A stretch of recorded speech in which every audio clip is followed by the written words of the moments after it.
Muévete, Remy, para que el sol lo brille. Te juego fútbol, también te suelto mi fraseo. Se me hace fácil cuando suena este perreo. Andamos lo que somos, nunca con fariseo. Parceros, welcome to the Parceros Take episode 17. I am Ronald Peña, el Parcero Ron from Parceros United. Today, we're joined by a panel de lujo, luxurious panel. We'll be talking about the match, the unfortunate series of events that transpired in Barranquilla, where Andy was witness.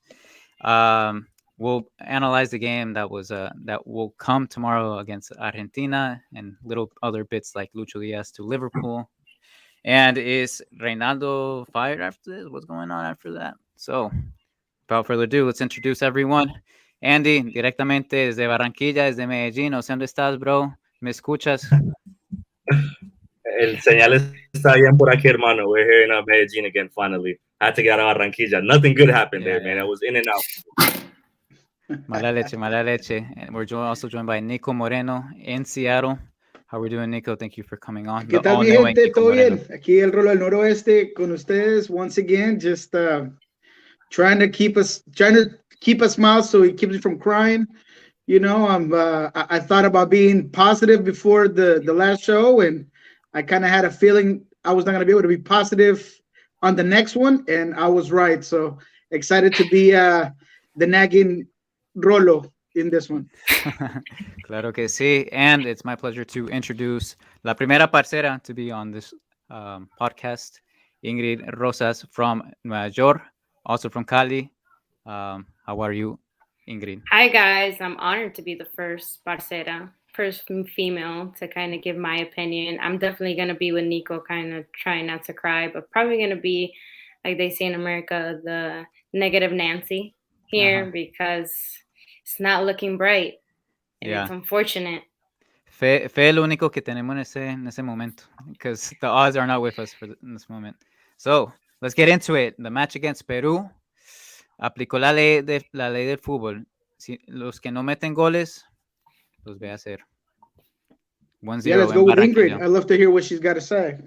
Man, I'm going to go with, I'm really upset of the fact that this is not the team that deserves to go to the World Cup. I'm going to be honest. We have great names. We have great players. But I think it goes from, like, the coach and then the players. Like, we didn't have these issues with Peckerman where, like, on the field, it seems like they have this rhythm and they have communication. But in reality, they don't. Because the moment there's subs and there's switch-ups, they get lost. That means that they don't know each other. And some people can complain like, oh, they only practice for a week. They've been together. Most of them have been together for like this past like years heading to the World Cup. So there has to be some sense of like, you know, union between them. And I think that's it's not working out. Reinaldo Rueda gets like desperate and he's like, I'm going to take out this person, put this person. And then it just messes up the whole like transition. And I don't think he's communicating that to the players. And this is why we get stuck in these situations. The fact that in the past 6 games, they have not scored, tying and then losing 2 games shouldn't have been that way. We could have lost that game against Peru, but still had the chance if we would have won at least a few of those games.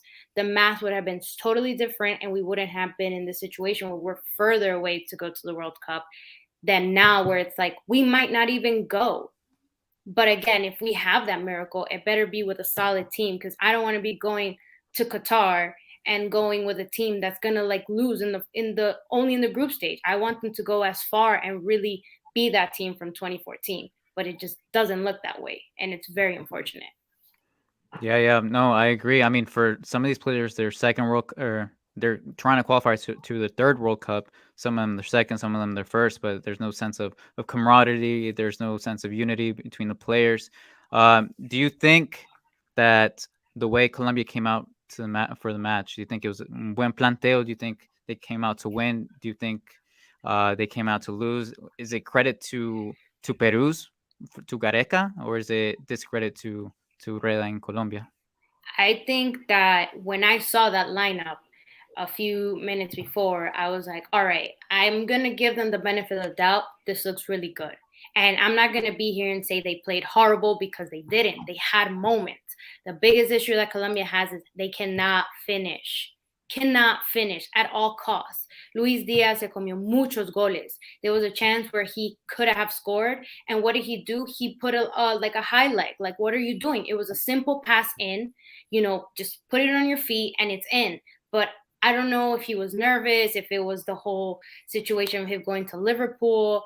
You need to have your head in the game, whether or not your situation outside, but Lucho was not there. I think that James is a big factor. His actions right after the game, saying what he said, was just very amateur. You need to keep your head in the game. Whether the fans like you or not, you need to show respect that you're here in it to win it and you're a leader. And that's where he's not, I think that he's still stuck at 2014 with that, ego. He needs to really bring a notch and be like, hey, we need to stick together and listen to El Profe, or I have these ideas. But I think that because he hasn't been that top player, even outside of La Selección, it's really affecting them because they have no leader. Falcao being a leader, it's kind of iffy because, he was not there for 2014, and then him coming back. And I don't think he shows that leadership. So I don't think there's that one player that could be like, oh, let's bring the team together. So I think that's a big factor too. But they played very well to the point that when the subs started coming in, that's when it got messy. That's when everybody was scattered all over the place. And then they get that simple error from Ospina, and then they all kind of put their heads down. And I'm like, that's not how it's supposed to be. You need to regroup and keep going. But they were all over the place. I was just like, all right, this game has to end because they don't even know what they're doing anymore. People are coming in and out. He brings in Jimmy Chara over Asprilla, who is such a younger, fresh legs. You don't need Jimmy Chara. I don't even know why he calls him up. And it's not to discredit him, but he's just not that top level player that Colombia needs. He had his time and it blew away. It's an interesting point you make on the leadership because it seems like, the process is to qualify to Qatar, and maybe you need players like Deo. We've mentioned it over and over. Deo Gutierrez, who, he's that player that gets into the minds of other players. He's the player that, talks to the ref, gets in his mind, pulls him, says, hey, they're time wasting, He's that type of player. And Niko, I don't know if you see the same way. I mean, I thought James Rodriguez was one of the better players on the field, and his stats back it up. His overall score, I think he's the highest scoring player in Colombia as far as for that match. Niko, do you believe James is that leader? Do you think he had a good game? What do you think of el planteo de Rueda? Yeah, I'll try to be concise since Ingrid basically is right down my alley. So just to give the Parceros another perspective, I'll hand it off to Andy real quick. But, I thought she said it great. Everything she said, I will co-sign on. Just to add, I think that the starting lineup was not cohesive. I thought that when you have a squad, a roster, where you're lacking forwards, you can't start with two. And you can't ask James, with his limitations on minutes and fitness, to cover a bigger part of the field by putting him where you put him. If you wanted to maximize James Rodriguez, who did fantastic, and absolutely I agree with you that he was the best player on the field, you could have maximized that by playing a 4-2-3-1, keeping him at a 10, and minimizing the amount of work he was doing defensively and having to go get the ball. He could have played more centrally and avoided the fact that Colombia was so repetitive and so predictive, continuously putting balls in the middle of the 18 that were going absolutely nowhere, and making Alexander Callens an absolute hero when that shouldn't have been the case. I thought that the lack of creativity with the substitutions was also good. What was also a good point that Ingrid made.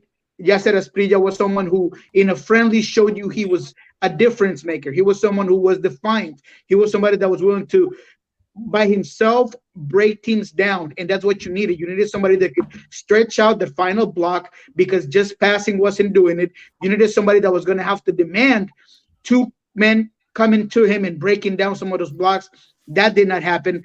The fact that Peru had as many absences as they did, and that Corso was the guy that ended up locking down arguably your next big player, is a big issue for me, because if you're the referent of the selección now. You're the difference maker. You're this guy going to Europe. You got to live up to that expectation. And instead of coming up in this game, I thought he went down. So I wanted to see a lot more from Lucho. But once again, it all goes back to the way Rueda started this game.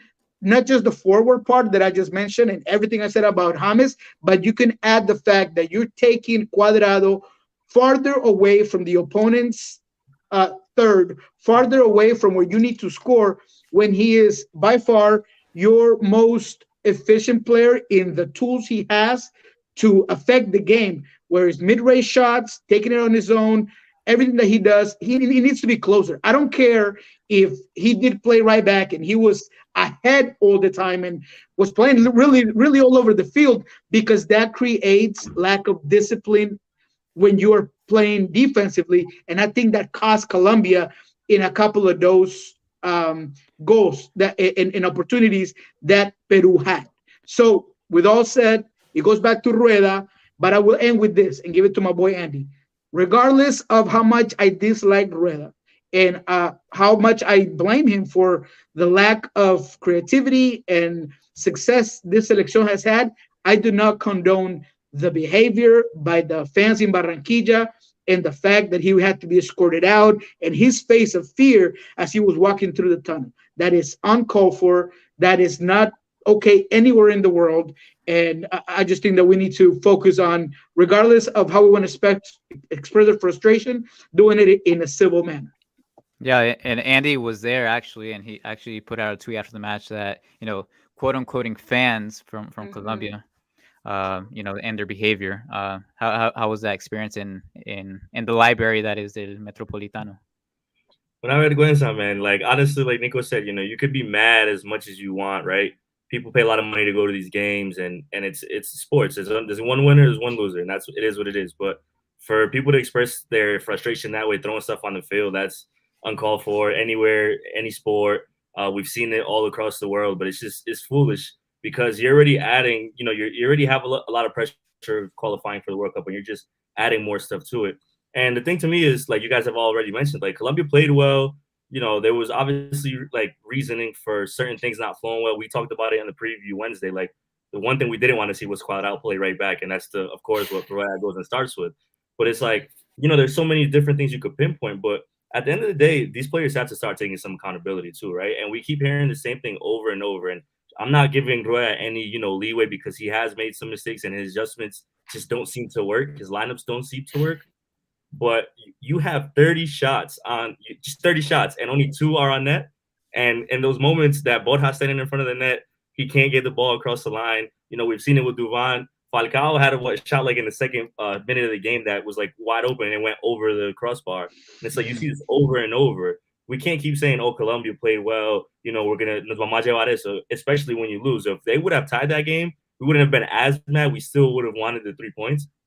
But the fact that they lost it and it was the same way, there's no creativity anywhere. And you can't pinpoint James. You can't pinpoint Cuadrado. You can't pinpoint Rueda. It's a collective unit. It's everybody playing for each other, right? If Quintero's not there, he's one of the more creative players. Who does Rueda have to complement James? It should have been Cuadrado, but instead he goes and experiments with him in the back, knowing that we have and that exactly, knowing the depth we have at the quality we have in Muñoz and Medina, who have played for La Selección in that position, and they've done so well.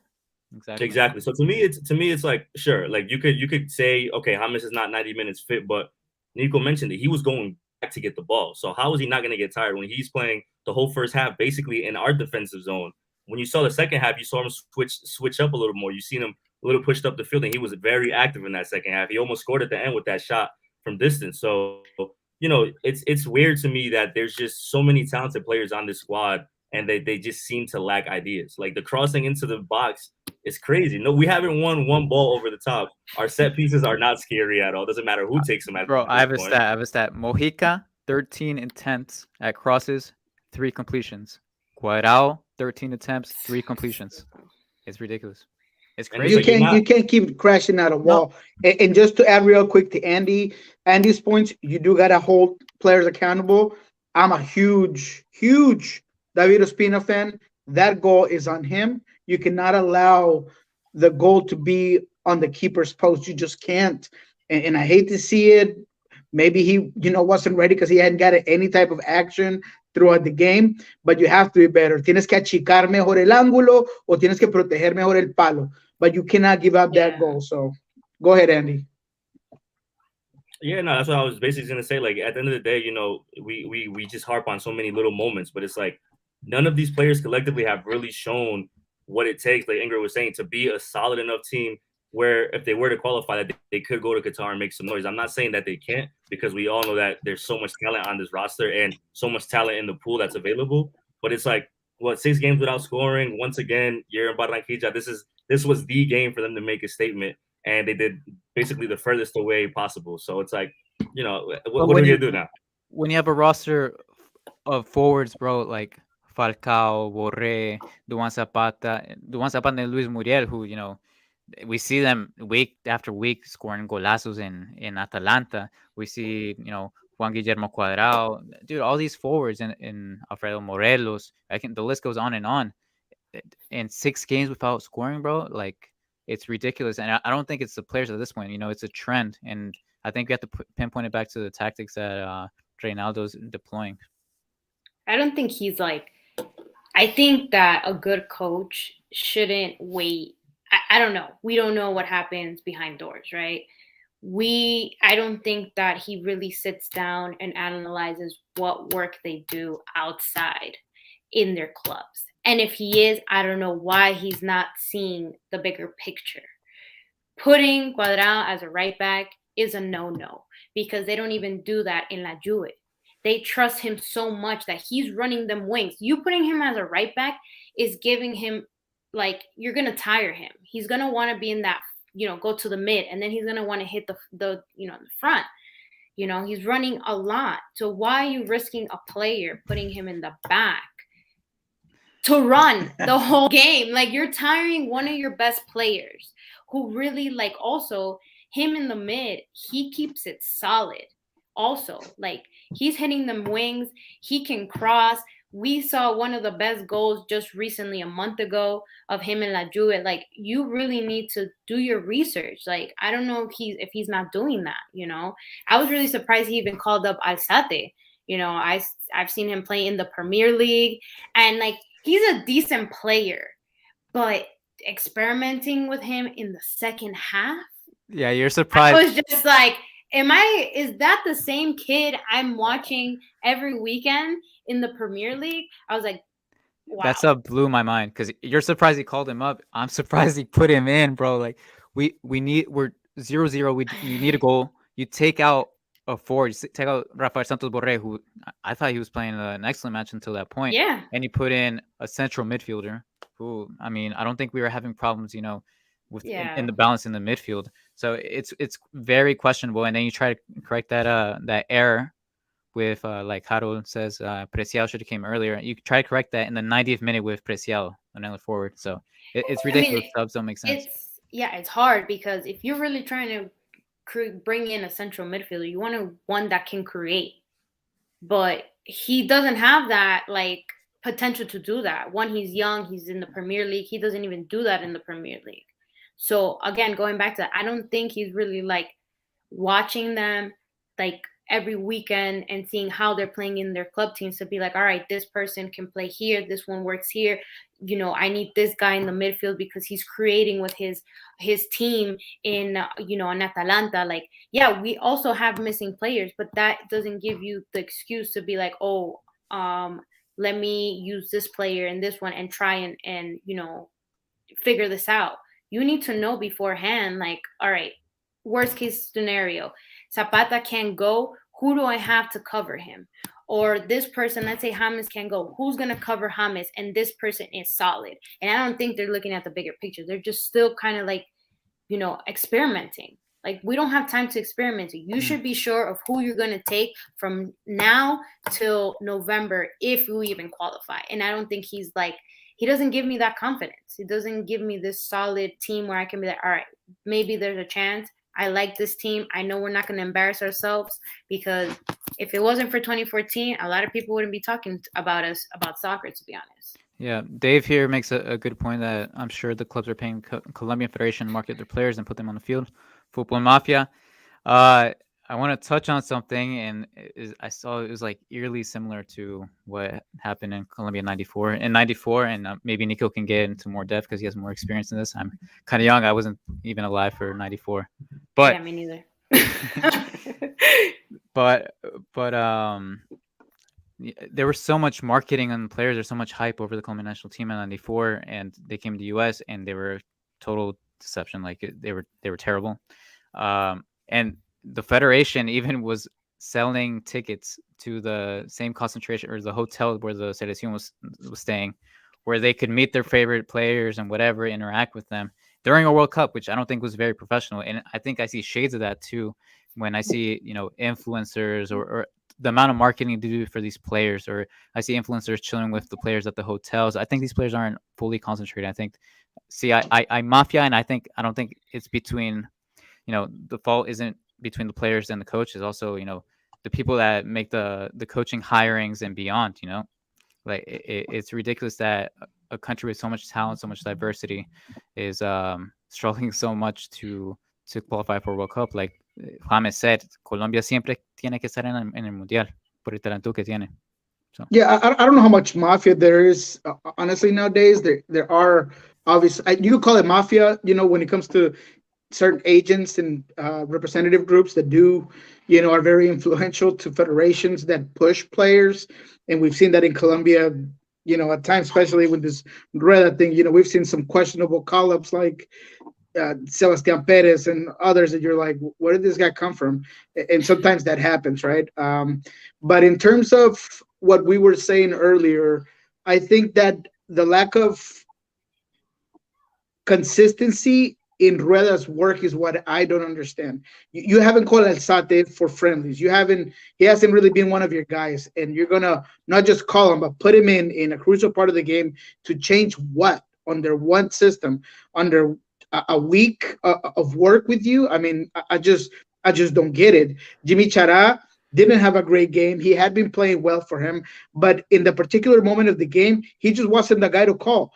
I agree with the listener who mentioned Preciado. He should have came on earlier. He was someone that had made a difference and, was a younger guy that could potentially influence the game in that aspect. Somebody else who's a goal scorer, but just Jimmy wasn't quite giving you that. You didn't need width. You didn't need that. What you needed was a goal scorer, and you could have had that elsewhere when you look at the bench. So those are the things that I criticize Rueda for, and let's go ahead and put this at rest. I'm not saying he has to be fired. It is ludicrous to fire a coach in this moment in time, going into a World Cup that we hope, and look, to be quite honest, in me personally, if it's not through the wild card or repechaje, how you want to call it, we're not going through. It's going to be difficult. We haven't won in Venezuela since '96. We haven't won in Argentina in, I can't remember how long we haven't won in Argentina. All we have to do is really tie, but it's still not looking great. Out of these 3 games, the only one that's winnable is Bolivia. So you got to start thinking that your only way in is to hope and pray that you get a repechaje. So should we fire him right now and go call some other guy or get an intercom? No. We've seen this not work. Paraguay with Guillermo Barrios Esqueloto not doing any better. Honduras with El Bolillo Gomez not doing so great. I mean, it's just not the right move to make.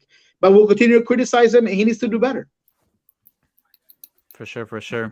Andy, since you were there in Barranquilla, it's a hot topic. How were the fans? How are the fans? Were you making TikToks? Were you taking stories? How did you live that experience in the ones around you? Listen, I think it's a funny conversation to have, right? Because there's so many layers to that the el ambiente en el estadio. And the first thing I'll say is that the people that go to the stadium, most of them are coming from different parts in Colombia. Like everybody I talk to that are locals and los costeños, they're like, yo, this stadium gets full of like people from Cali, Bogotá, Medellin, wherever, anywhere in the country.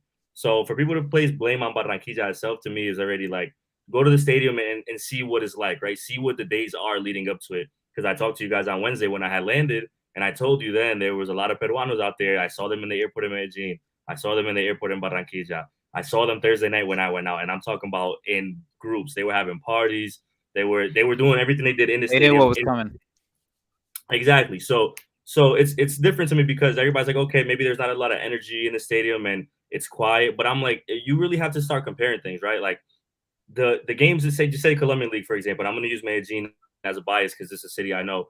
You know, you go to the stadium here, Medellin Nacional, like esas barras hacen bulla, right? But it's because they have songs, they have a culture of this support for the teams, right? So they're like, oh, we should move Selección Colombia to one of those cities. It doesn't make much of a difference to me because at the end of the day, you're going to watch a selección, right? Peru fans were loud, yeah, they were jumping, sure. Colombian fans did that throughout the game in moments. They weren't as adamant about it as the Peru fans were, but once again, when have we seen that happen in Barranquilla? When have we seen that happen on that level, right? It doesn't happen in the national level. It is what it is. You can't gloss over the fact that, oh, we're going to blame Barranquilla for that not being a thing. Now, there is another side to it, right? Because it is kind of embarrassing when the Peru fans are going crazy. And, and it's like that. There's levels to it, right? There's before the game was an announcement saying, like, let's not do si se puede. And I'm like, come on, man. Like, that's sad that you have to go on the intercom and say this to the fans. But I'm not going to, like, I thought it was amazing. I thought the atmosphere was great. I thought, it was loud. It just probably doesn't get translated that way on TV. But there's no doubt about it that, sure, there could be a lot more energy in the stadium. But there's twofold. Once again, the conversations we're having is teams or fans are going to be there for their teams when they're playing well, right? And Colombia, in what has been happening, and especially in that game, the energy died out with the game, with the team. And it's like, you can't necessarily blame that on Barranquilla as La Sede, right? And I hear the arguments. I would love to see the La Selección in Medellin, but I just don't think that there's any advantage that we have to playing literally in Barranquilla or in Medellin or in Bogota or in Cali. Like, to me, our home field advantage, it doesn't really exist because we talk about the heat all the time, and it was hot as hell over there. But it hasn't helped us in the past, right? And now people are blaming it on Barranquilla, but it's like the last 2 World Cup cycles, we qualified going through the same system, playing in the same stadium. So you can't blame it on that. Once again, falls back on the team and things like that. The last point I'll make there is about the fans. I kind of touched on it a little earlier. It's ridiculous that not only the coach, some players, like, I get people being mad at, and Colombia loves los chiflados and all that in any stadium and any team. But to me, it's like, if this is the moment you're gonna be down on the team, and I just don't understand why they picked this moment, knowing that the team actually dominated the whole game. It wasn't great soccer, but it was probably one of the better games we've played in a while if we take all things considered, right? So it's like, this is the moment you're gonna take to show that we're down right now, and we're just gonna make it a bad image, across the world, that this is how we're going to take this loss. I said it from the beginning, hands down to the Peru fans. They were great the whole time out there. And listen, we didn't win that game. We probably deserved to win, but we just didn't. And in that moment, for you to show your frustration that way, it's embarrassing. So I'm not even mad. People are like, oh, James shouldn't be saying certain things, or Borja was arguing with a certain fan on his way out. I'm like, they should be mad, man. This is supposed to be your home. This is supposed to be a party. And obviously a loss makes things a lot more, difficult. After the game, I didn't want to do anything. And maybe that's another part of the conversation where, like, I thought Barranquilla was very kind of quiet, and it was a Friday, and it was, a game. I'm like, had that been in Medellin, people was going to be in the Obelisco. It doesn't matter being drunk, win, lose, draw, whatever. So it's like, there's a lot of levels to it, but at the same time, like, a move is not going to do nothing. We can't just use that as a talking point to kind of mask or try to hide a lot of the other problems that we're having as a team, as a selección, and that it is what it is. That's the truth. Ingrid, do you agree? Do you think national teams should stay in Barranquilla, or do you want to see them in your hometown of Cali, or do you want to see them in Medellin, Bogota, maybe, I don't know, Neiva, a random city? Absolutely not in Cali. I mean, it gets hot too, but it's a different type of, like, hot, where it's kind of like dry. But yeah, the idea always in soccer is to pick a place where your opponent is not used to. And Barranquilla, obviously, like you said, it's very, like, humid. It's hot. They were playing at like 3-4 o'clock in the afternoon. It gets hot. Okay. We all played in, like, hot weather. I've played here in New York in turf. I literally just saw USA. I actually worked the game, USA versus Canada versus USA. They were playing on turf, and it was below 20 degrees outside. So it has nothing to do with that, because if USA, most of these players play in Europe where it's cold, and couldn't sustain the Canada weather, and also playing in Columbus that was also snowy and cold, it shouldn't be an excuse for Colombia, where most of them have been born in Colombia, and so wherever they play, they shouldn't be used to that. It's has nothing to do with that, because both teams are going to be affected, whether or not it's hot or cold. Now, yeah, when you go play like in Bolivia, that elevation is crazy, and they're used to that. So for them, I commend them for being smart for doing that, to be honest. But going and moving, like, we already know where we play. Let's just keep it that way. Let's not rebrand the team. Let's not move it. I think that stadium holds probably the most people. Well, technically it's Palma Seca in Cali, but no one goes there anyways. I mean, but out of the real stadiums, but we're talking about the like ones the real considered. nice, I don't ones mean that no are real. nice. Yeah, no. I don't take offense to it. To be honest, el Palma Seca, donde está, it's literally like in a dirt hole. There's not even a parking lot. That's embarrassing. And whoever's taking offense to it, I'm just being honest with you guys. But if it's a World Cup and we're qualifying, we want to represent and be in a nice stadium. And FIFA has requirements on what you have. So I totally agree with you. And we've tried, though. I'm all for, you got to make home last, right? You gotta make home be a difference maker. And we've tried Bogota before with the altitude and the cold and all this, and it hasn't worked in the past. So at this moment in time, that's not what it's about. Barranquilla has been a great host with Peckerman. Nobody was talking about changing anything. Everything was great and dandy. So let's go back to those days. It's not about where you are. I like the comment of somebody saying that people go to take pictures. I have heard that a lot from a couple of colleagues down there, that they try to do a lot of groups of influencers and like all of this senators' kids, and I don't know. That's what I'm told, and that's what I'm hearing, right? But I wasn't there. Andy says the atmosphere was great. I think that's awesome. I believe him completely. The reality of things is that the game didn't get lost in the stands. It got lost on the field. And one of the things that we haven't talked about was that Edison Flores, DC United midfielder, came in and had his way in the midfield. Whenever he had a chance and he had space and he had the ball, he made Colombia kind of back up a little bit in the moments that Colombia was playing well. Yes, Colombia had all the possession, was possession with a lot of purpose. When Flores, El Orejas, had the ball, he had a lot of purpose, and he didn't just score the goal, but he was a difference maker. One thing that I cannot believe is that at no point did Rueda make an adjustment when he saw Flores come in. Maybe he didn't have the scouting. Okay, whatever. You don't really follow MLS. I won't talk about that. But you're seeing he's making a difference. Switch out, put in Munoz, allow Cuadrado to get forward and get a brand new guy with fresh legs to just lock that guy down, or to just keep your equilibrium and your dibujo táctico better in place when you're kind of all out on the attack mode, because that you didn't see that happen. So once again, it all goes back to just losing it on the field. Yeah, no, but credit to Gareca and his planteo. I think they put an excellent match. I mean, with the low block, of course, we mentioned in the previous episode, Andy and I, that Galese would be a difference maker. He's a goalkeeper that would win you games, and I think he was certainly decisive in keeping his goal in 0. But like we said, they have very fast wingers, very fast people on the wings.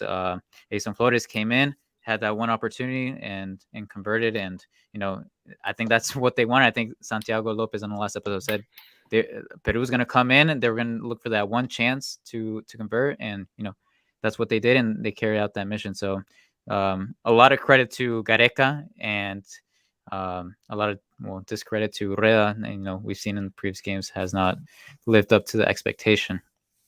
But another person who has not lived up to the expectation is Lucho Diaz, who has just now transferred to Liverpool. Ingrid, I know you have been to Liverpool. I don't know if you told me you went to a Liverpool FC match. What do you think of Lucho Diaz's move from Porto to Liverpool? Well, I'm a huge Liverpool fan, so it was a surprise to me. I know I had like a friend DM me. They were like, "Oh, rumor has it that Luis Diaz is gonna go to Liverpool," and I'm just like, "What?" In my head, it was just like it didn't like go through my head to think that he would be someone that Klopp was looking at. I didn't even think that Liverpool wanted to buy any players in this market. I think they were going to to my assumption, I thought they were going to wait till the end of the season because we have Origi and Firmino's contract is ending this season. Unfortunately, Firmino has not been scoring, has not been playing as well as he has in the previous seasons. And he's one of my favorite players. But once I don't see that there's consistency and you're not working for my team, there's a problem. That means that you either need to get better in the next few months, what's left in the Premier League, because there is, they lost a game, and now recently they're kind of like accumulating those points again. That Chelsea game was so good, but again, there was missing pieces in that. So now having Luis Diaz, I'm still thinking about, will he get the time that, we want to see him play, or where is he going to play? Can he play a false nine to, take Firmino out and sell him out? Or is he going to be putting him in the mid, trying to figure out where exactly he would fit? But I think if Jurgen Klopp, he's the type of coach that if he sees something, he knows where he's going to place them and how good they're going to work. Will he adjust? I'm afraid of that, because Premier League is very physical. It's very quick. It's very long ball. So you're facing teams like Man City, Chelsea, and even the smaller teams is not easy. When people tell me, oh my God, Crystal Palace is going to play against Liverpool next week. Oh, that's probably an easy game. I'm like, none of these games are easy. Premier League is a whole different, top notch. It's the best league in the world. Maybe other people can disagree with me, but watching Premier League like week after week it's a different ball game. It's upsetting because we always see Man City like win, and that's what makes the kind of like the tournament a little bit like boring now. But even then, when you watch the little teams, it's getting better. Watching Everton get a little bit better, even though Rafa Benitez is leaving, we don't know what's going to happen next. Newcastle has money. So maybe there's going to be Colombians in Newcastle again. And then, I want to see where he's going to place him, because I'm still thinking about, is he going to play in the front because he's a good forward, or is he going to put him in the mid with Henderson? Like, what's really going to happen? Because Liverpool has already kind of like this solid team. Mm-hmm. So fitting him in there is going to be very interesting to see. And when he's going to start. I don't think he's probably going to start, obviously, the following week, but I definitely hope to see him play in the next 2 weeks, see what he can help out. He's definitely not going to bench Salah or Mane. So that's where I'm kind of like figuring out.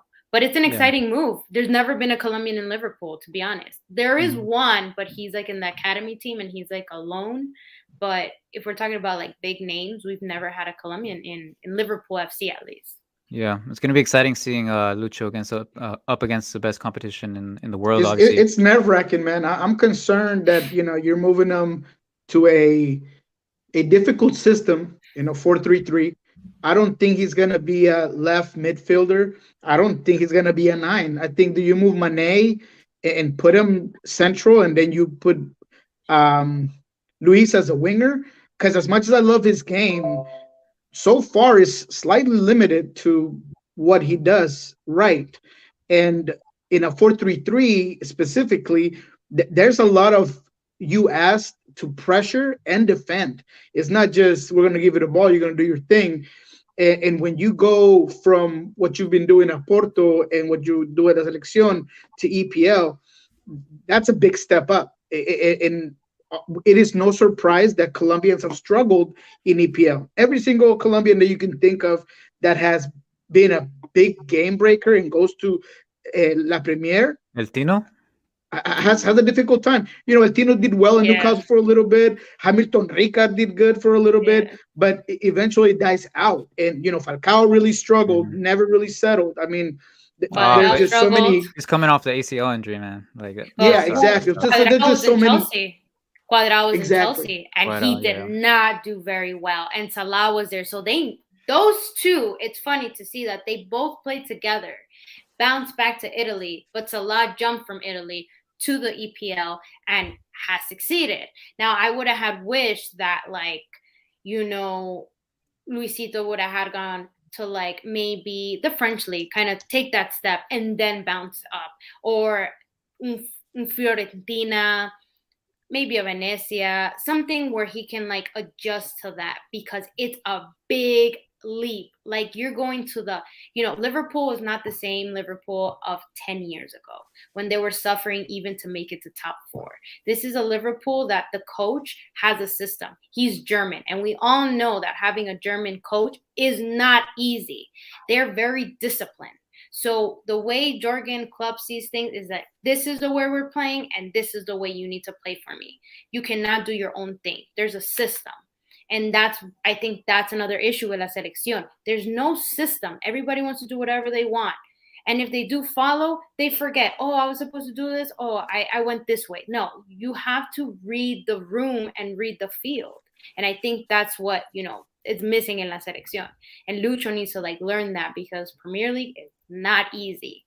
West Ham, they played, listen, Liverpool lost against West Ham, and I'm not discrediting them, but the way they lost shows that there was no defense, everybody fell asleep, and it happens to the best team. But that shows that you cannot say this team is easier than the other one.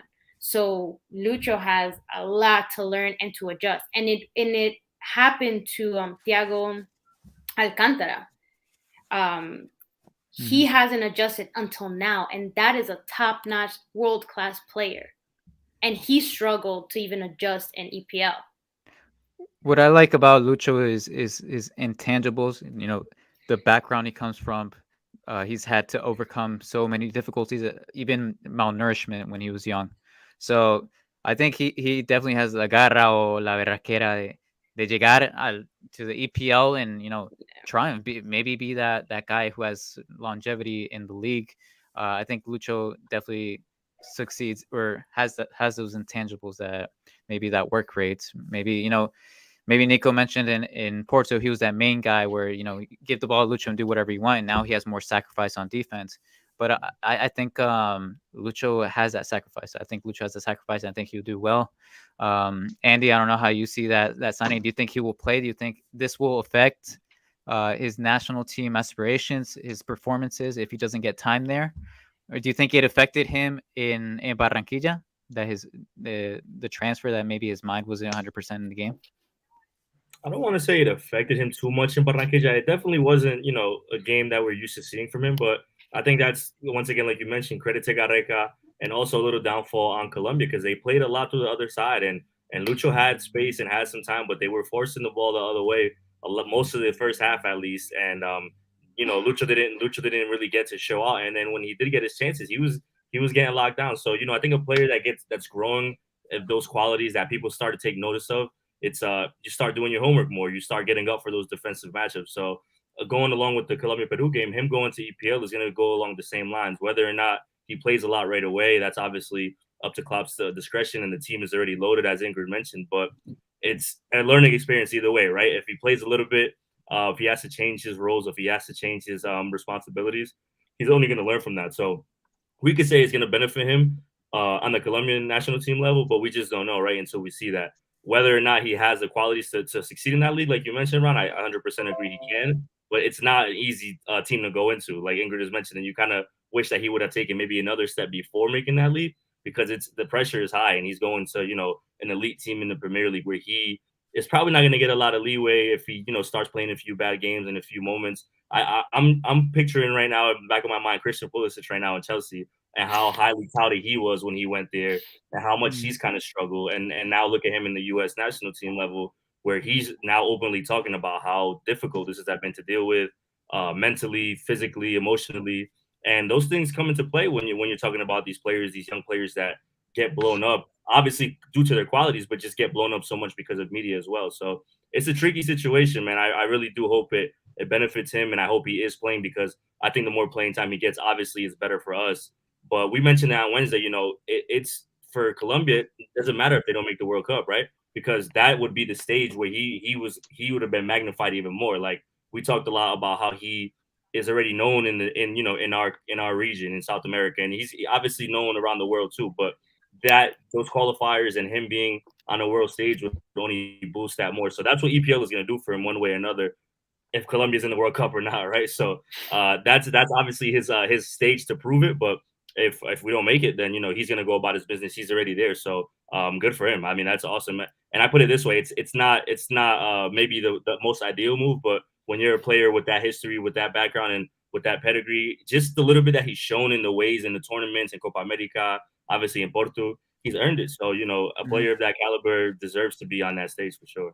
He just looks level, or the Portuguese league just look levels above everyone. Like, I think this, it's gonna be hard, but I think this was a logical step up in his career because I don't know, maybe James Rodriguez was that guy in the Portuguese league, or Radamel Falcao before he went to Atletico Madrid. He was just levels above the competition in that league, and I think this, it's logical that he moves on to a bigger team.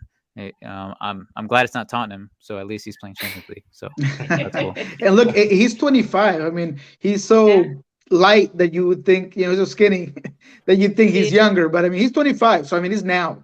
You got to make the step now. So it is going to be a make or break deal, not as his career, but in EPL. We've seen guys not do well in EPL, like Ingrid mentioned. You go to Italy, which is, to me, the best place where Colombians typically gravitate to and where they shine most.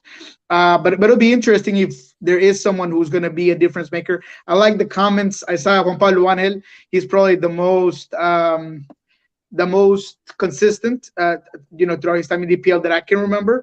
So it'd be great to have somebody else be a difference maker, someone who's constant and make a name for himself, really put the team on his back, become a face of an EPL team, because we haven't really seen that. Yeah, and Juan Pablo Angel's son is killing it too for the Inferiores de Colombia. Yes, so I mean, I've heard. Soon enough we'll see another Angel up there on the world stage, maybe. Yeah, but I saw another comment, Julian Olarte, a lot of missed MLS talent for Colombia. Well, I don't know how much I agree on that, but today Fabrizio Romano did drop a bomb that Gustavo Cuellar is close to signing with Real Salt Lake. Niko Moreno, you know much more than we do on Real Salt Lake, scouting them out. So what do you think about that move? It's a good move. I mean, I know fans are not excited to have another 6 or 8, going to their team, and they probably would rather see a more exciting signing. But I can tell you, he's a very good player. He's someone that can really be a compass for a team. When it comes to somebody who's a distributor from the back and is physical, he's very rangy, very smart. His field awareness is something that you don't see a lot of midfielders who really shine on his end. Mm-hmm. He's played well for the selección when he's had the call-ups. Sometimes I'm a little harsh on him, but he's a good player. I think that coming to MLS is a good move, a natural move. Do I think he's going to come in and be an MLS MVP? Not really, but I do think he's going to make a very good team that made it very far in the league last year, even better, right? So we talked a little bit about them having more balance. They just lost Albert Rusnak, who was a player that was, very versatile, very important for that team. He could be a guy that can help alleviate some of those other areas where they could bring in guys, and he could be someone who just puts it all together in the middle of the field. Yeah, and I did hear that it is true. I haven't quite put it out there, but talked to some of my sources, and apparently it is a thing. I had a hard time believing it initially. I know that Fabrizio's the man and yada, yada, yada, but I got to hear it for myself. Otherwise, especially when it comes to certain teams, RSL being one of those. So, yeah, it sounds like it's definitely something that could potentially happen. And that would be a DP deal now? That would be a DP? He would be a DP? That I think so. Yes, it's supposed to be one of the biggest transfers that the team has had, and I think people might have an issue with that, to be quite honest. So I'm excited to see what the contract details are. But yes, I do believe he would be a DP. No, it's gonna be fun seeing another Colombian from the national team here in MLS, joining Jimmy Chara and Cristian Arango from LAFC, who he could have been another forward that could have changed the game. So, yeah, there's a lot of guys in the loop. I mean, Johan Valencia, who just went to Austin, I think he's a guy that has been in the bubble at least for national team reference. Colorado is a guy that I know quite a few MLS teams are after. So yeah, I mean, right now these qualifiers are really a showcasing. Estupiñán for Ecuador, he's a guy that unless there's a big offer from Europe, I can see him coming to MLS here as well. So yeah, it's just a showcase. Miguel, my boy, can we get a Colombian in Atlanta United? I wish, man, but we're sticking with Argentinians. Pero la pregunta es, most important question, ¿yo me monto o yo no me monto? Are you guys, ¿todavía tenemos fe o no tenemos fe contra Argentina? Damn. Ingrid, ¿qué opinas? You know what? As much as it kills me inside, and the reality is that there's just a bigger chance of not making it, I'm still gonna ride, because at the end of the day, it is Colombia. It's where I wasn't born there, but my parents are, and since I was little, I was always a Colombian fan more than USA. Like, yeah, I watch USA now. I have a little bit of faith. Yeah, they're going to the World Cup. It's a different generation. There's also a Colombian there now, Ferreira, who played okay. And I'm surprised because he wasn't born here. He was born in Colombia. And you would think, all right, they would call him up. He plays pretty well. He's young. That's fresh legs that can work up top too. Yeah, he messed up in that game against El Salvador, and I was just like, what is going on? But I think that he could have been a potential to call up. I to be honest, I was like, who is this kid? I saw him a few times, but when I saw him actually as a starter and saw that he was Colombian, I was like, why is he not there? I was like, he could have maybe been like a nice, with him, I would experiment just to see if he would fit well. He's starting, he's young, but I'm still going to ride till I die with Colombia. I'm going to give them the faith and the good energy.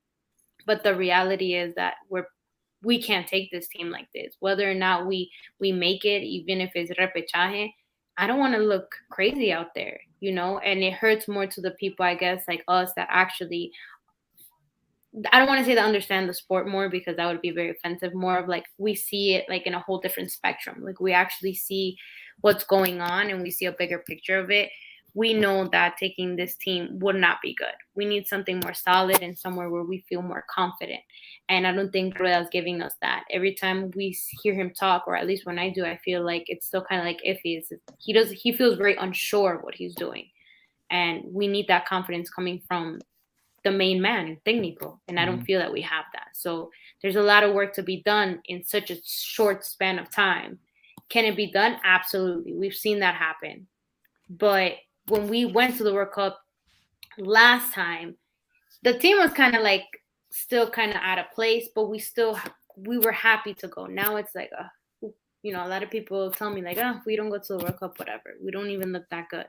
So there's a lot to be done in a short span. And if we can do it, great. If we can't, then at least we know there's mistakes and we can fix it for the next World Cup, which will be here, and we get to enjoy. Andy, ¿estás montado o no estás montado? Estamos montados en I don't know, man. The fact that they en la Chiva de Esperanza. The fact that they took Quintero's post and turned this into like a campaign is just, I think tells us everything about what we need to know about our situation. I bought into it though. Like, I mean, muy montado. But listen, they do too much marketing, man. It's a lot. It's a lot for, once again, getting back to the same situation. And like Ingrid said, you look at the game from a different way, right? And you want to be, supportive, and you want to say, okay, things could possibly get better, or we could have that repechaje game. I'm not saying that we won't, but I'm saying, and I said this on Wednesday, that the Peru game was going to tell us a lot about what this team was made of. And I think that was the biggest test we've had all qualifiers. I think that was the biggest, I guess, proof of what this team is right now. A team that could dominate games, a team that is not going to let other teams maybe bully them, but a team that, in the day, that has no flow, has no creativity, has no goals. And I think Friday showed us that we are lacking a lot more than just that in the personal and the psychological.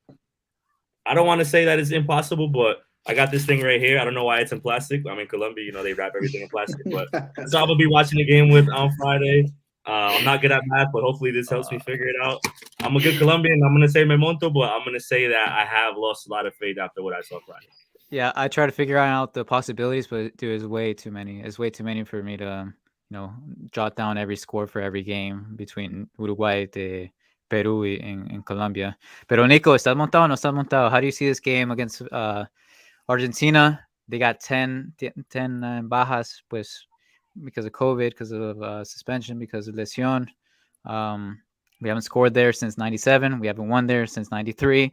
The odds are against us, pero ¿estás montado o no estás montado? Sí, yo estoy montado así como en la buceta en la 1 de mayo que está llena y te toca agarrado de la puerta. That's how I am. I'm just hanging, between the last step and what you hold on to get on the bus. That's how I am. Half of my body is dangling. Tengo que pasar a la calle de Boyacá. So I got a little bit to go. That's me. That's how I'm at right now. Niko's the one with the bike hanging onto the bus, hitching a ride. That's right. En cualquier momento se separa, en cualquier momento. Sí, exactamente. That's me, man. Because I am I'm not one of those analysts or reporters that believes that you cannot have an affiliation or a passion for a team or a nationality to be objective. I believe that as long as you could have a reasonable, substantial hypothesis or theory, or analyst, it all comes together. So this is my belief. I think that Colombia has enough to tie in Argentina. They've done that before. We all know that Colombia tends to up their game when they're playing Brazil or Argentina. So I believe that this game could be a momentum builder. I'm not saying they're going to go out there and win. It'd be great if they do, but I mean, honestly, it's really hard. But I think they can tie it and they can play well. They can use the momentum to go to Bolivia. That I think is the one winnable game. And with all that momentum y la ayuda de El Milagroso de Buga y la Virgencita de Chiquinquirá y todo lo que tú quieras, against Peckerman in Venezuela, where you haven't won since 96, I think this team is proud enough to go out there and get a W. So that's my rationale. I'm going to stick with it. I do believe that this incident would rather lit a different fire against this team. I haven't seen him unite in Cuadrado, in Falcao, all talking for that group, and even for Rueda. I think it's going to really motivate this team, and that mental aspect can be a difference changer here. So seeing the team and that fan base come against them like that might hit their pride to the point that you might see a different team against Argentina. So that's my rationale. I'm going to stick to it. Estoy montado. Está montado completamente. Like I mentioned, no Messi, no. ¿Qué más? Aquí lo tengo escrito. Otamendi está fuera por amarilla. Otamendi, el Cuti Romero, so De Paul. Papu, I believe too. So they're missing pretty much their whole back line because Acuna and Montiel are fixing to start, which, I mean, they're world-class, fullbacks.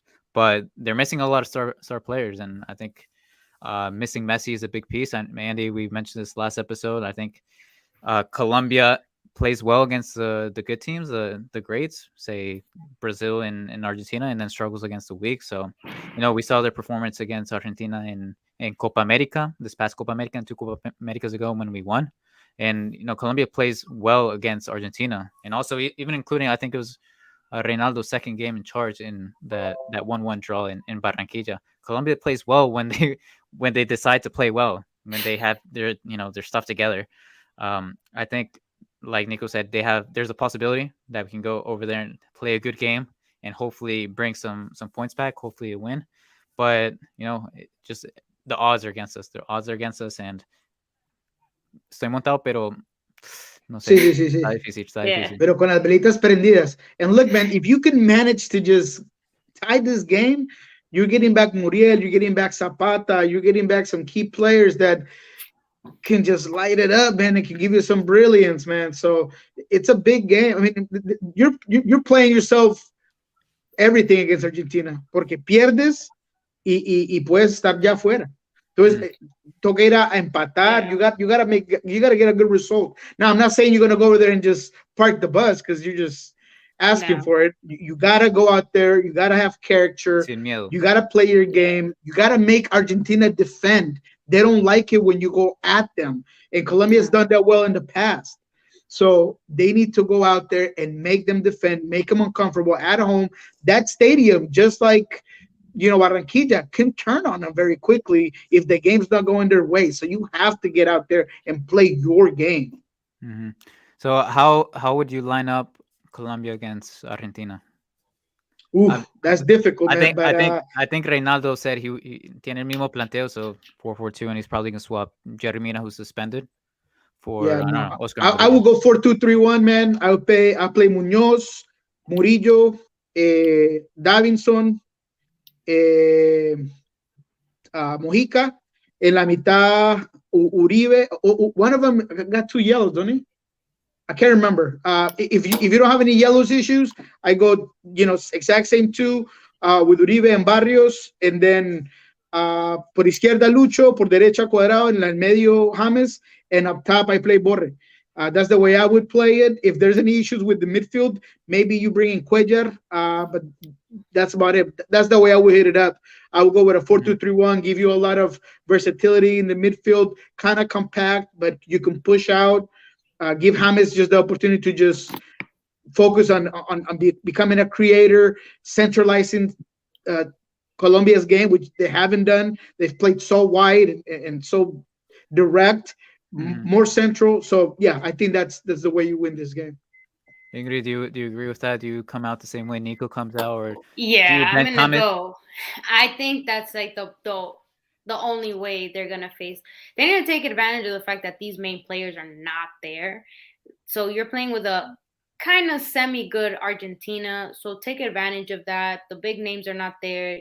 Their fullbacks are not there, like the main ones. So, yeah, like he said, make them feel uncomfortable because they don't have their star players. They already qualified for the World Cup. So I was telling my mom, I was like, Argentina should be nice. Que regalen el partido. They don't need it. We need it. Dibu Martinez is not going to be nice. Dibu Martinez. I know, I wish. But that wouldn't be fair either.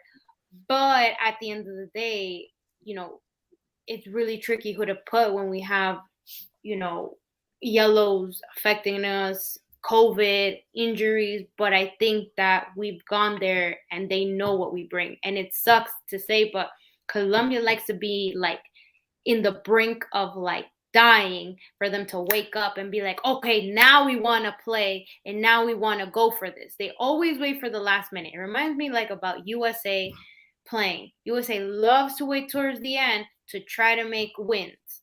A lot of countries do that. They like to wait towards the end. A lot of teams do that too. They wait till the end to wake up, and it shouldn't be that way. We shouldn't be in this position. We should have never lost 2 games and tied 4. There was games that were easy to win, and we didn't do that. And we shouldn't be in this situation, and I've said it. It's not about the game on Friday. It's more than that. It's going back to those 6 games before where we should have won at least 4 of those games, 3 of those games. Brazil was a good example. We should have won that game. It was so physical, and yet we couldn't even score. And it's all because we cannot finish. It has nothing to do with the mid. It has nothing to do with we have a good momentum, but we cannot score. And we don't have that key player to read the field and be like, I'm there. Lucho had chances, Falcao had chances, and they couldn't finish. And it's very sad. And that's where we need someone, a strong forward that can actually read the plays and finish.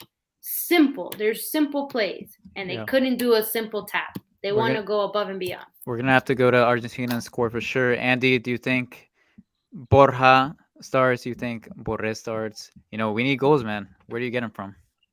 Oh man, I would have said put Jerry Mina forward because maybe he would have danced and scared Diaz. Word on the streets, he got a yellow on purpose because he didn't want to go through those problems again. 4-2-3-1, like Niko said, I'm going the same thing. Munoz, Davison, I'd put Pesillo at center back instead of Murillo. I'll put Mojica out left. Same 2, Mateos, Barrios, and then the line of 3 needs to be Cuadrado, James, and Lucho like it should have been in Barranquilla rather.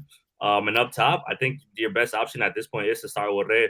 I don't think Borja deserves a start. I thought he deserved it in Barranquilla, and then obviously he came in and didn't do much. So I think that kind of scales him a little down. But You have who now Suarez and Buffalo as other options. I think this is the problem with Rueda and what has been transpiring is that he hasn't been able to really find that way. So now he can't really switch the team at this point. He kind of has to live and die by this sword because you have no other options to kind of mess around and say, oh, maybe this game I'll give Buffalo a chance. Like this is not the moment for that. So it's like you have to kind of stick with the guys that you rolled out in Barranquilla and hope for the best.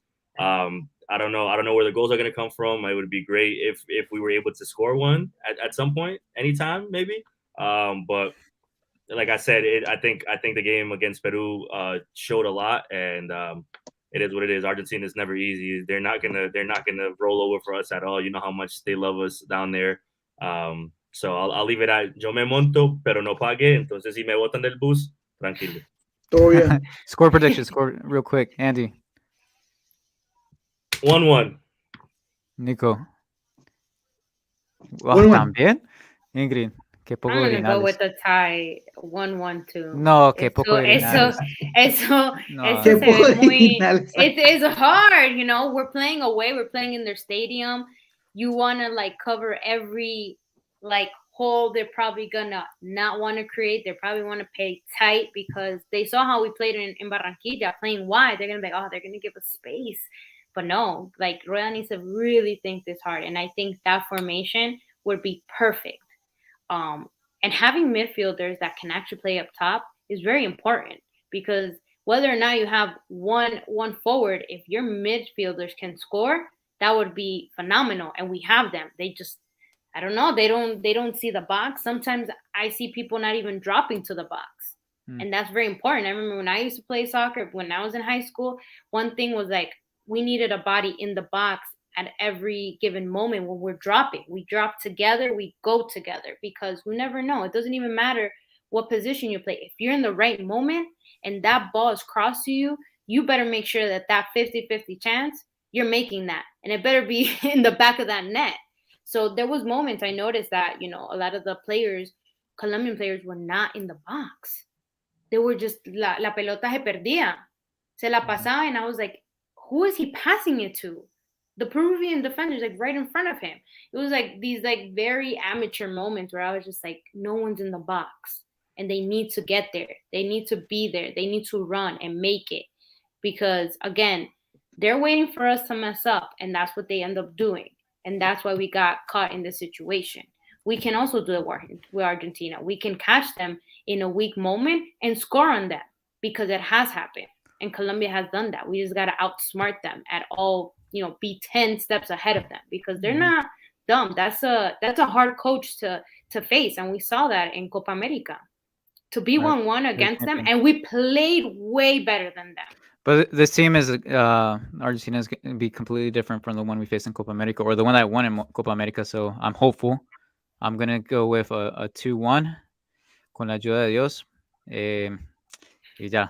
I think 2-1. I think we're going to pull out the victory. I think it's going to be a great game because Argentina is not going to defend. They're playing at home. They have the obligation to seek the game, and Colombia obviously does too because they need the points. So I'm going to say a 2-1. Y va a ser un partido entretenido. Y nada, parceros. Thank you so much for hopping on. Thank you for everyone that commented. Please like and subscribe.